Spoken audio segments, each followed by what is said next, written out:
Samantala, kaso ng leptospirosis sa bansa tumaas ng 6% ngayong 2026 ayon sa Department of Health. Tutukan sa report.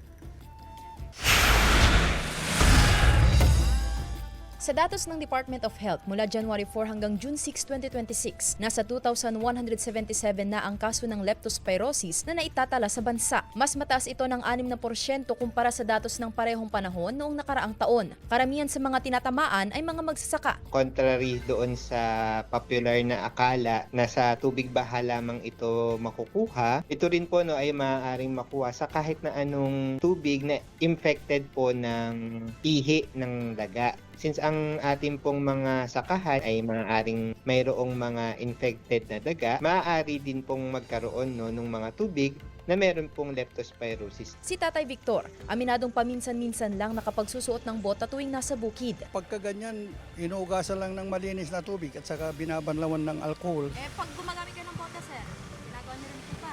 Malulunod lalo na pag mataas na yung tubig. Sa datos ng Center for Health Development Region 1, bumaba ng 18.5% ang naitalang kaso ng leptospirosis sa rehiyon ngayong taon. Subalit 5 sa 53 na kaso ang namatay sa sakit. Ikinababahala rin ng Health Authority ang madaling pagkuha ng doxycycline, isang uri ng antibiotics na walang reseta mula sa doktor. Napakadelikado po dahil unang-una at kapag ito po ay nainom ng hindi tama, maaaring magkaroon po ng resistance yung ating pong virus at sa mga susunod na panahon, maaaring hindi na po gumana itong antibiotic na ito. Ayon naman sa Rural Health Unit ng Mangaldan, Pangasinan, naghihigpit sila sa pagbibigay ng doxycycline. Sapat naman daw ang supply nito at libreng ibinibigay sa mga pasyente. Maliban sa pagsusuot ng bota at pag-iwas sa paglusong sa baha, pinapayuhan ang mga residente na magpatingin sa doktor kung sakaling makaranas ng sintomas ng leptospirosis gaya ng lagnat, pagsusuka o paninilaw ng mata at balat. Kasama si Henry Dominsil, Sandy Salvacio, One North, Central Luzon.